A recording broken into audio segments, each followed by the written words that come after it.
ప్రపంచ సాంకేతికత కేంద్రంగా భారత్ నేడు పరిణమిస్తోంది.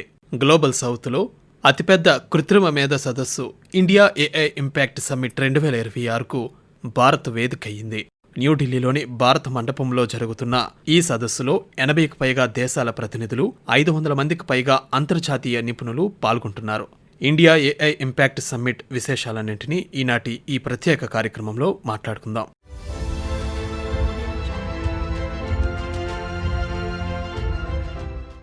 న్యూఢిల్లీలోని భారత మండపం వేదికగా ఇండియా ఏఐ ఇంపాక్ట్ సదస్సు 2026 సోమవారం ప్రారంభమైంది.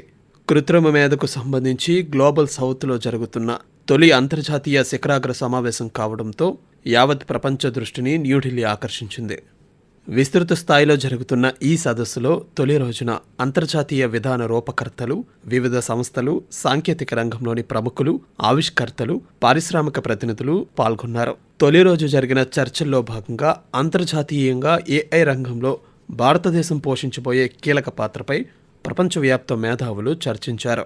కేవలం సిద్ధాంతాలకే పరిమితం కాకుండా పటిష్టమైన సంస్థాగత రూపకల్పన, మౌలిక సదుపాయాల ప్రణాళికలతో భారత ఏఐ వ్యూహానికి స్పష్టమైన మార్గసూచిని రూపొందించడంపై ప్రధానంగా తొలి రోజు చర్చలు జరిగాయి. బాధ్యతాయుతమైన పాలన, సార్వభౌమాధికారం, ఏఐ ద్వారా ఆర్థిక వ్యవస్థలో విప్లవాత్మక మార్పులు, సిద్ధాంతం నుంచి అమలు వరకు నైపుణ్యాభివృద్ధి, ఎకోసిస్టమ్ నిర్మాణం వంటి ప్రధాన అంశాలపై తొలి రోజు చర్చించారు. తొలి రోజు ఈ సదస్సులో పాల్గొన్న కేంద్ర ఎలక్ట్రానిక్స్, ఇన్ఫర్మేషన్ టెక్నాలజీ, వాణిజ్య, పరిశ్రమల శాఖ సహాయ మంత్రి జితిన్ ప్రసాద్ ప్రసంగిస్తూ ఏఐ అభివృద్ధిలో భారత్ కీలక పాత్రను తెలియజేశారు. ఏఐ కేవలం భారతదేశం కోసం మాత్రమే కాదని మొత్తం ప్రపంచం కోసమని వివరించారు. యావత్ ప్రపంచానికి ఏఐ సేవల ప్రదాతగా భారత్ నిలుస్తుందన్నారు. అభివృద్ధి చెందుతున్న దేశాలతో పాటు గ్లోబల్ సౌత్ దేశాల అభివృద్ధికి కూడా తోడ్పాటును అందించాలని ఈ సందర్భంగా ఆయన పిలుపునిచ్చారు. We have met at such a defining moment. South India is hosting this Impact Summit and it's truly phenomenal, and what we have to offer and why the whole world is looking at us today is because of the scale that India has to offer. So apart from the scale, we have speed, we have innovation, and above all we charter the course of inclusion, which is very, very important in our scheme of things as far as India goes. The AI opportunity is huge. There are no boundaries. It's evolving at such a rapid pace, and India is at the forefront of that pace. Even for that matter, Stanford judges us as far as AI penetration goes. We're the third in the world. తొలి రోజు ప్రధానమైన కీలక ఘట్టం India AI impact బిల్డ్థాన్ ముగింపు వేడుక.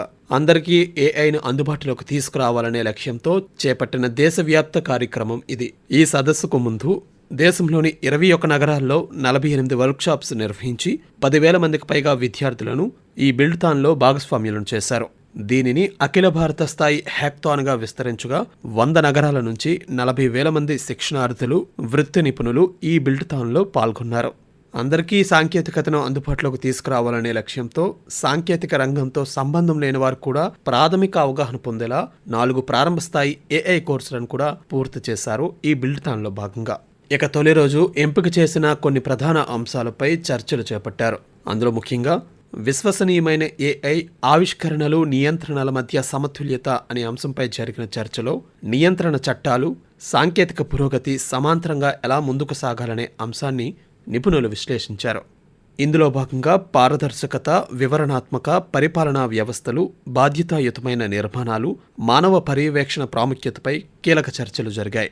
Open source ఏఐని కార్యరూపంలోకి తీసుకురావడం, సార్వభౌమాధికారానికి మార్గాలు శీర్షికతో జరిగిన మరొక సెషన్లో నిపుణులు, విధాన రూపకర్తలు ఏఐ యుగంలో సార్వభౌమాధికారం పట్ల మారుతున్న నిర్వచనంపై మరింతగా చర్చించారు. కేవలం ఏఐ మోడల్పై యాజమాన్యం హక్కులుండడం డిజిటల్ సార్వభౌమాధికారం అనిపించుకోదని, ఏఐ స్టాక్ మొత్తంలో స్వయం ప్రతిపత్తిని కలిగి ఉండటమే అసలైన సార్వభౌమాధికారమని స్పష్టం చేశారు. ఇక మొదటి రోజు సాయంత్రం ప్రధానమంత్రి Narendra Modi India AI impact expo 2026ను ప్రారంభించారు.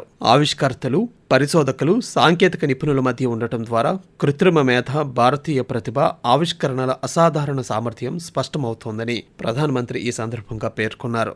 ఏఐ రంగంలో భారత్ సాధిస్తున్న పురోగతి కేవలం దేశానికే పరిమితం కాకుండా ప్రపంచాభివృద్ధికి తోడ్పడే పరివర్తనాత్మక పరిష్కారాలను రూపొందిస్తుందని చెప్పారు. అందరం కలిసి కేవలం భారతదేశం కోసమే కాకుండా ప్రపంచం కోసం పరిష్కారాలను రూపొందిద్దామని ఈ సందర్భంగా ప్రధానమంత్రి నరేంద్ర మోదీ పిలుపునిచ్చారు.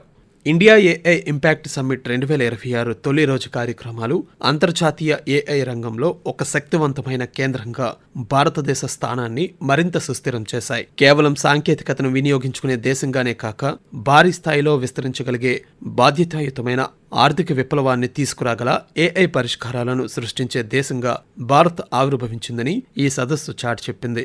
అత్యాధునిక ఏఐ నమూనాలు, సంస్థాగత పరివర్తన, ఏఐ భద్రత, స్టార్టప్ వ్యవస్థలు, పెట్టుబడి ధోరణులు, డిజిటల్ ప్రజా మౌలిక సదుపాయాలు, అంతర్జాతీయ సహకారం వంటి కీలక అంశాలపై తొలి రోజు చర్చలు జరిగాయి. ప్రజా కేంద్రక ఏఐ సార్వభౌమ సాంకేతిక సామర్థ్యం అనే 2 ముఖ్యమైన అంశాలను పరిశీలించే అత్యంత ప్రభావవంతమైన కార్యక్రమంతో ఇండియా ఏఐ ఇంపాక్ట్ సదస్సు 2వ రోజు ప్రారంభమైంది.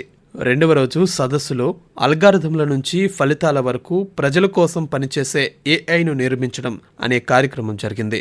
దీనిలో ప్రధానంగా ప్రభుత్వ సేవలను అందించడం, ప్రజా సంక్షేమంలో కృత్రిమ మేధ వ్యవస్థలు మార్పులను తీసుకువస్తాయనే అంశంపై దృష్టి సారించారు.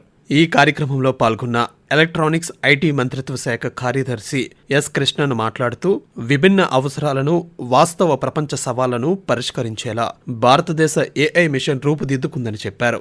ఏఐని ఉపయోగించుకొని ప్రతిభావంతమైన అప్లికేషన్లను తయారు చేయడమే ఇండియా ఏఐ ఇంపాక్ట్ సదస్సు ముఖ్య ఉద్దేశమని ఆయన స్పష్టం చేశారు.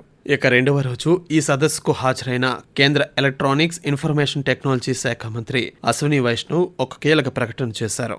దేశంలో ప్రస్తుతం ఉన్న 38,000 జీపీయూలకు అదనంగా మరో 20,000 జీపీయూలను జోడించడం ద్వారా రాబోయే కొన్ని వారాల్లోనే భారత్ తన కంప్యూటర్ సామర్థ్యాన్ని భారీగా పెంచుకోనుందని ఆయన వెల్లడించారు. భారత్ ఏఐ వ్యూహంలో తదుపరి దశకు ఇది సంకేతమని, కంప్యూటర్ మౌలిక సదుపాయాల విస్తరణతో పాటు బాధ్యతాయుతమైన ఏఐ వినియోగంపై తాము దృష్టి సారించామని ఆయన స్పష్టం చేశారు. ఇండియా ఏఐ ఇంపాక్ట్ సమ్మిట్లో మీడియాను ఉద్దేశించి అశ్విని వైష్ణవ్ మాట్లాడుతూ బాధ్యతాయుతమైన ఏఐ అభివృద్ధిపైనే తాము ప్రధానంగా దృష్టి సారించామని పునరుద్ఘాటించారు. We will try to create a consensus among the global leaders about the good use, the proper use, the right use of AI so that AI can be used for the benefit of the humanity while we can contain the harms which may come from improper use.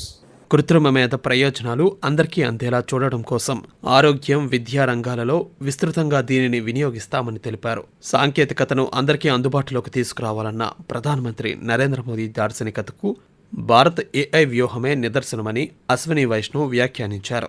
ఇతర దేశాల్లో AI మౌలిక సదుపాయాలు కొన్ని కంపెనీల నియంత్రణలోనే ఉండగా భారత్ మాత్రం దేశంలోని అన్ని వర్గాలకు విస్తృతంగా ఏఐ కంప్యూటర్ సదుపాయాన్ని అందుబాటులోకి తెచ్చిందని చెప్పారు. ఈ సదస్సులో అంతర్జాతీయ స్థాయి భాగస్వామ్యము బలంగా ఉందని అశ్విని వైష్ణవ్ తెలిపారు. ప్రపంచంలోని ప్రముఖ సంస్థల అగ్రశ్రేణి కార్యనిర్వాహకులు ఈ సదస్సులో భాగంగా దాదాపు 20 కార్యక్రమాలను నిర్వహిస్తున్నారని, ప్రపంచవ్యాప్తంగా ఏఐ రంగంలో అగ్రగాములకు భారత్ పట్ల ఉన్న నిబద్ధతను ఇది చాటుతోందని ఆయన చెప్పారు. ఇక వచ్చే 2 ఏళ్లలో $200 బిలియన్ పైగా పెట్టుబడులు వచ్చే అవకాశం ఉందన్నారు. We can see the interest of the global leaders that's visible. We can see the investment opportunity that is today countable. It's going to be probably over next 2 years, more than $200 billion worth investment is likely to come. We can see the commitment of VCs in our deep tech startups. That's clearly committed. We can see that interest in making AI accountable to the society, making sure that we can get the benefits of the new technology while we can contain the harms which might come from it. Deep tech స్టార్టప్ల పట్ల venture capital సంస్థలు అమితాశక్తిని కనబరుస్తున్నాయని చెప్పారు. AI రంగంలోని మొత్తం 5 దశల నుంచి పెట్టుబడులు వస్తున్నాయని అశ్విని వైష్ణవ్ వెల్లడించారు. భారీ స్థాయి ప్రాజెక్టులు, ప్రధానమైన అప్లికేషన్ల కోసం వెంచర్ క్యాపిటల్ సంస్థల నిధులను కేటాయిస్తున్నామని ఆయన తెలిపారు. భారతదేశ అతిపెద్ద బలాల్లో ఐటీ రంగం ఒకటని, సాంకేతికతలో వచ్చే ప్రతి మార్పును పరిశ్రమ, విద్యా సంస్థలు, ప్రభుత్వం ఉమ్మడిగా అందిపుచ్చుకోవాలని మంత్రి పేర్కొన్నారు. ప్రస్తుతం 3 ప్రధాన అంశాలపై ప్రభుత్వం కృషి చేస్తోందని, ఉద్యోగుల నైపుణ్యాలను మెరుగుపరచడం, కొత్త నైపుణ్యాలపై శిక్షణ, కొత్త ప్రతిభావంతులను సిద్ధం చేయడం, అత్యాధునిక సాంకేతికతలకు అనుగుణంగా భవిష్యత్ తరాలను తీర్చిదిద్దడం అనే అంశాలపై ప్రభుత్వం కృషి చేస్తోందని చెప్పారు. So right now we are working with the industry and academia on 3 fronts. One, reskilling and upskilling the existing talent which is there working the workforce.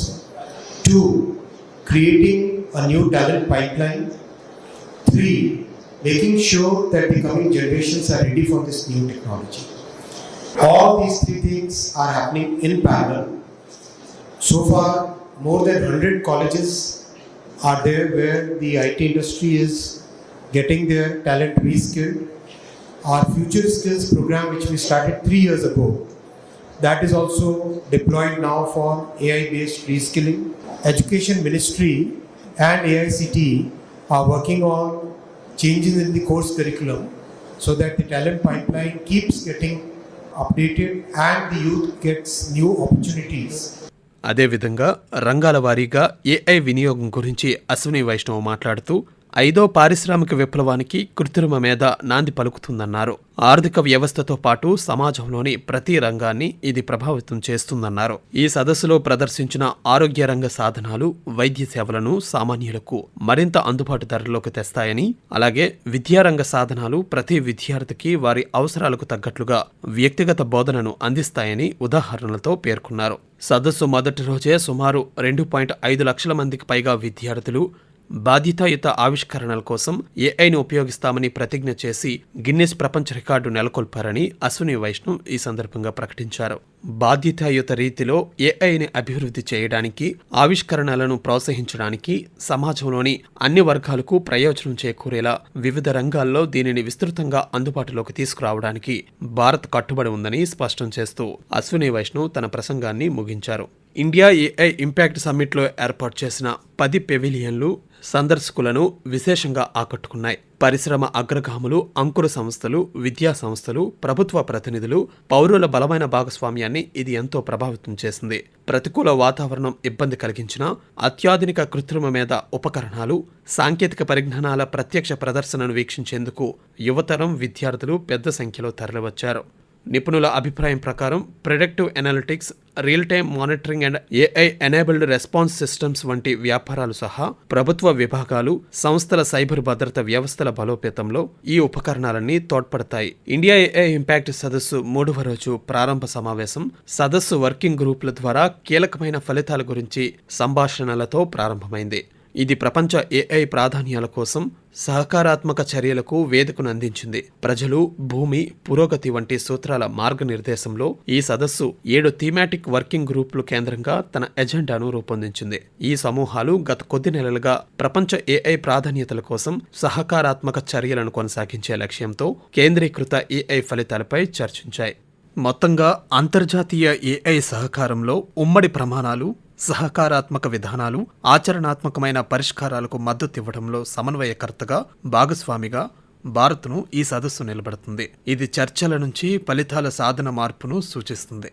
అలాగే బాధ్యతాయుతమైన, సమగ్రమైన, అభివృద్ధి ఆధారిత ఏఐ మార్గాల పట్ల భారతదేశానికి ఉన్న అంకిత భావాన్ని బలోపేతం చేస్తుంది.